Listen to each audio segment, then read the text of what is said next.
¿Quién decide qué es legal y qué ilegal? Le damos una pista, el mismo que no lo respeta, el ser humano. Distintas cosas que hoy son legales antes no lo eran, como el alcohol, el matrimonio gay, la prostitución, el tabaco, el aborto. Entre ellas se encuentra el cannabis, de cual todavía se discute su legalidad en algunos países.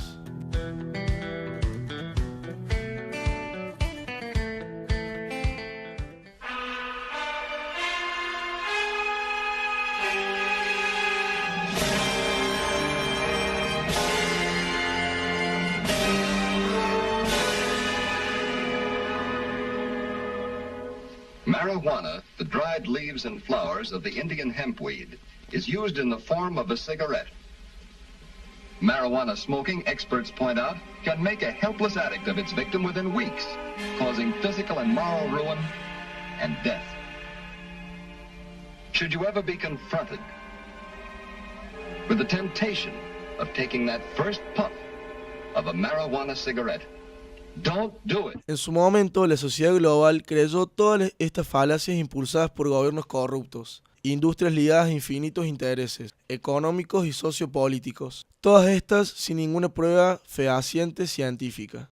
El cannabis, mal conocido como marihuana, es el compuesto obtenido de la planta del cáñamo o cannabis sativa con fines recreativos, industriales y medicinales. Por eso es una planta flexible, multifacética y con diversas cualidades. A partir de ella se pueden generar desde combustibles y aceites comestibles hasta ropa y todo tipo de telas, pasando por cuerdas y, por supuesto, papel. Sin embargo, precisamente estas cualidades de la planta eran las que más incomodaban a las corporaciones que estaban monetizando frenéticamente mercados como el de abastecimiento de papel industrial, el algodón y los hidrocarburos.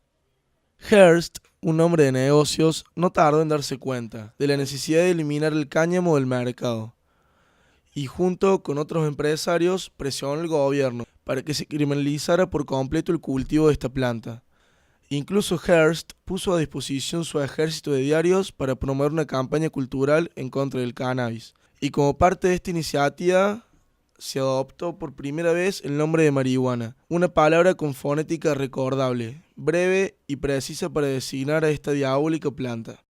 La industria farmacéutica, conocida como el Big Pharma, consciente de las propiedades medicinales que la marihuana ofrecía a la población, también la percibió como una amenaza contra sus intereses comerciales. A continuación se instauró una de las mayores cruzadas de manipulación mediática en la historia. Decenas de diarios se empeñaron en destacar los horrores de la marihuana y la población aprendió que esta planta era responsable directo de todo tipo de sucesos negativos. El cine mainstream también se unió a la campaña con películas como Locura canábica, Cosecha del diablo, Marihuana, Asesino de la juventud. Poco tiempo tomó que la movilización mediática en Estados Unidos contra el cannabis comenzara a impactar a la población de otros países. Y esto derivó en que eventualmente la gran mayoría de los países fueron adoptando medidas y discursos similares.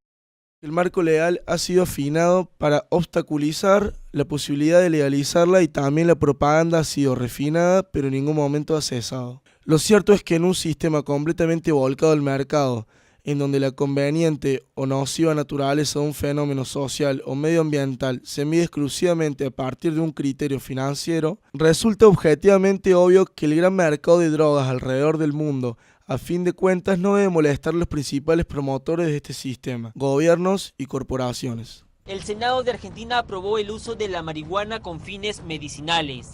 58 votos a favor y ninguno en contra. Resultan 58 votos afirmativos, 0 votos negativos, 0 abstenciones. El texto no facilita el autocultivo. Eso todavía es ilegal.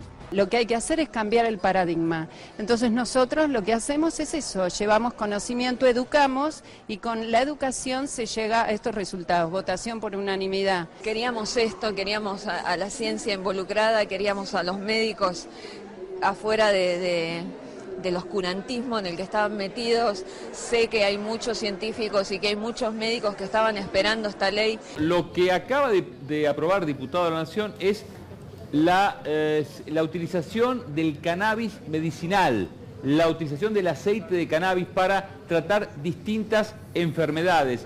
Lo que las madres, recién hablamos justamente con Valeria de Mamá Cultiva, lo que está en discusión, y veremos qué ocurre. Mirá la gente que está allí. Estas personas están allí en el Congreso aplaudiendo.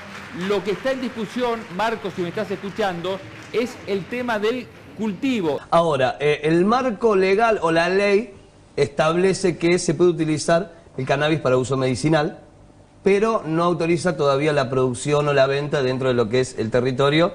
Siempre tiene que ser bajo registro, bajo pedido de la obra social o exportación en este caso. En principio, la ley lo que hizo, esta ley frazada corta, como decimos nosotros, que se aprobó en marzo, solamente propugna la posibilidad de que accedan al cannabis medicinal un grupo de personas, una minoría de personas enfermas que son solamente gente con epilepsia refractaria y que ya haya pasado por todos los tratamientos posibles y no le funcionen, como primera medida. Importando un aceite que en Estados Unidos se vende como un suplemento dietario en el supermercado y acá mágicamente se convierte en una medicina. ¿Por qué? Porque la FDA en Estados Unidos lo aprobó y el ANMAT, que es, digamos, un espejo nacional de la FDA, dice, bueno, está aprobado en Estados Unidos, usémosla para medicina en Argentina. Claro. Ese es el derrotero que en algún sentido copió y pegó esta ley para, de alguna manera, subsanar esta problemática. Colombia aprobó el uso medicinal y terapéutico. Uruguay aprobó la ley que regula el mercado de cannabis, la comercialización, la tenencia y los usos recreativos y medicinales y su utilización con fines industriales. Chile aprobó el autocultivo para el consumo privado y terapéutico y la despenalización de su venta para fines medicinales. En Argentina, la lucha continúa. La lucha tenía que venir desde lo medicinal. Es decir, que si nosotros podíamos visibilizar que el cannabis era una medicina, entonces iba a ser la llave que nos iba a abrir la puerta de una sociedad pacata. No es difícil conseguir el aceite, pero sí sabemos que es muy difícil para quienes lo producen hacerlo.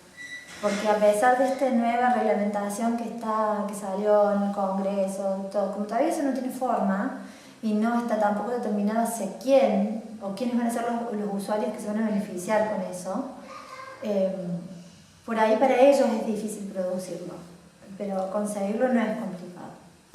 16, 17 años nos costó que nos abrieran la puerta del programa. Los primeros que se enteraron en el país que era una medicina que nos hacía bien fueron los infectólogos, porque los primeros que empezamos a darnos cuenta y a circular muy rápidamente de que esto nos hacía bien era en el mundo del VIH.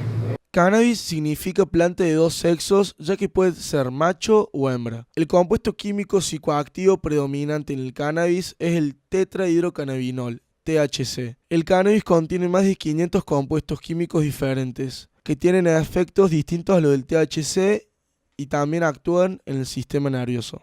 Yo comencé porque cuando a mí me diagnosticaron y comencé con mi tratamiento me provocaban muchísimos vómitos, perdí muchísimos kilos, llegué a pesar 39 kilos. Entonces empecé primero como impaciente yo y probé el aceite que me costó mucho, yo no quería, a mí no me gustaba el efecto. Llegué a pesar 39 kilos, mi marido casi me rogó que me tomara una leche que él me había preparado, porque el cannabis es liposoluble, ¿no? No es hidrosoluble, entonces no es que se hace un té con agua, así que hay que buscar un medio graso y la leche es uno. Entonces él me preparó, lo tomé y fue tremendo porque me calmó la quemazón y esa cuestión como falta de apetito, me abrió el apetito casi enseguida, ¿no? Y yo al día siguiente salí a hablar con mi médica y le conté. Mi médica empezó a leer. Y bueno, pasaron los poquitos meses y ya empecé a engordar, me abrió el apetito enseguida y en pocos meses ya estaba recuperada. Los cannabinoides son uno de los compuestos químicos que se encuentran presentes en la planta de cannabis y que siendo utilizados de distintas formas ejercen efectos en el ser humano ya que nuestro cuerpo tiene receptores para ellos. Los más importantes son el CB1 y CB2. El CB1 se encuentra principalmente en la corteza frontal o el hipocampo del cerebro, encarga de procesar los fenómenos de la memoria, y el CB2 es todo lo que es el sistema inmunológico, Ambos receptores están en casi cada uno de nuestros órganos y el sistema endocannabinoide regula casi todos nuestros procesos fisiológicos conocidos. Tiene que ver con regular diversas funciones que se encuentran en el sistema nervioso y por fuera de él también. Por eso tiene que ver mucho en problemas que tienen un origen neurológico, ¿no es cierto? Por ejemplo, el Parkinson, que tiene problemas de todo tipo con el tema del movimiento, de la rigidez, del dolor. En todas las enfermedades que tienen que ver con el dolor, en la cual también es muy importante la neurotransmisión, que se llama, también es muy importante y ayuda mucho. Y en otras enfermedades, bueno, la epilepsia también es otra de ellas. Y bueno, y también produce en toda esta enfermedad, asociado al alivio, una sensación de bienestar por la reducción de los síntomas.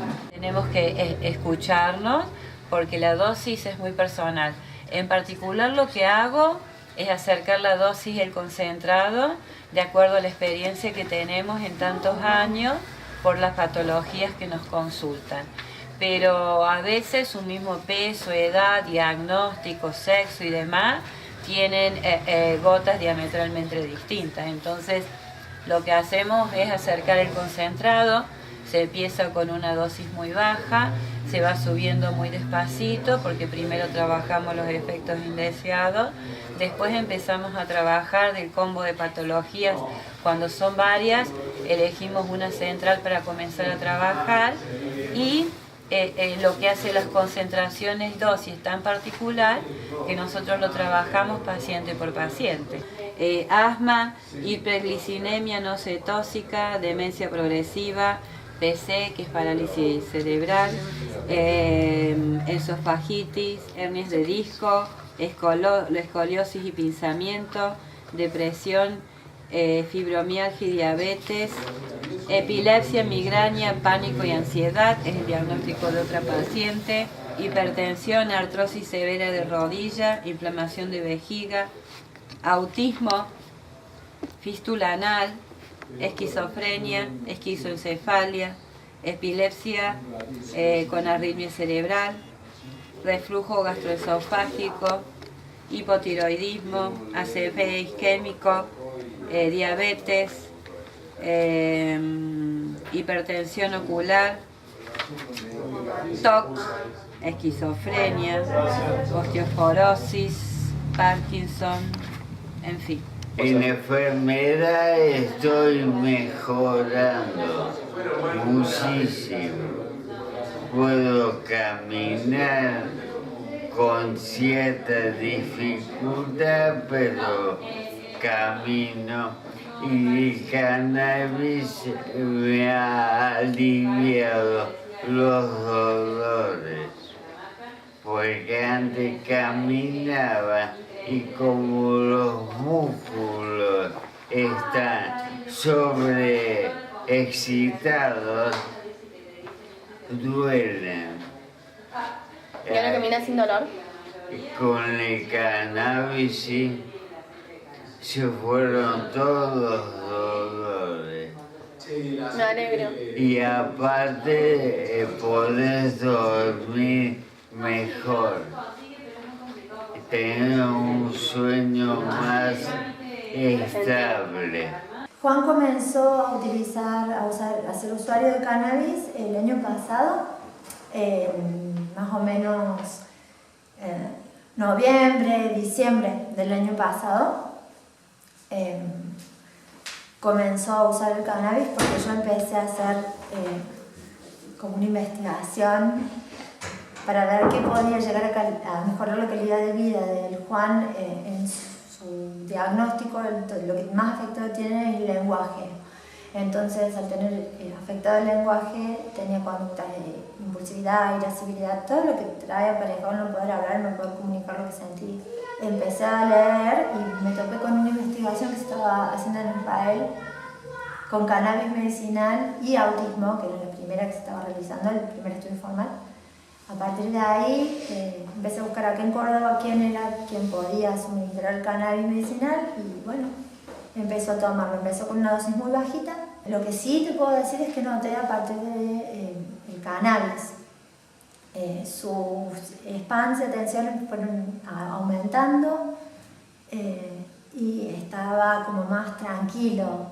Había ruidos que ya no le molestaban, ruidos del ambiente que no le molestaban, por ejemplo una licuadora o la tele fuerte o una bordeadora de césped, cosas que son ruidos cotidianos para nosotros, pero que a él le molestaban, ¿no? Pero bueno, los beneficios son inmensos. La verdad, uno se ha metido en esto hace poquito tiempo, 1 año y monedas, digamos. Cuadros de encefalopatías epilépticas graves, catastróficas, devastadoras en la infancia. Hablamos de epilepsia migratoria maligna, Dravet, Lennox-Gastaut, y cuadros que evolucionan al retardo mental profundo, a discapacidad grave, severa y dependencia total. Uno encontró en este caso que vos comentás una evolución que a mí me hace entrar en el mundo del cannabis, que es una nena que con 2 meses, tuvimos 7 meses en coma farmacológico, no la podíamos sacar en el hospital, y tiene una evolución que realmente es muy atípica en cuanto a recuperación de funciones, adquisición de pauta del desarrollo en una patología devastadora como es la migratoria maligna de encefalopatía lactante, ¿no? Estas son algunas de las acciones terapéuticas que realiza el cannabis. Alivia el dolor, reduce la inflamación, estimula el apetito, reduce los vómitos, alivia la ansiedad, cuadros de psicosis, reduce las convulsiones, suprime los espasmos regulares, reduce los niveles de azúcar en sangre, trata la psoriasis nerviosa, reduce el crecimiento de bacterias, inhibe las células del cáncer. Entonces, ¿por qué creen que no se reglamenta la ley y no se despenalice el autocultivo y el consumo? ¿Se acuerdan del hombre y los negocios?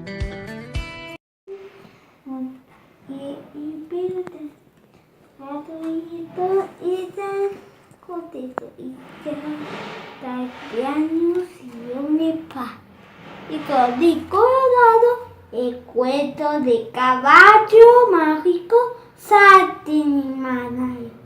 Perdónenme si voy a desmentir varios conceptos que supe sentir, absolutismos que ayudaron a vivir, pero si de servir se trata, hoy no han de servir. La gran verdad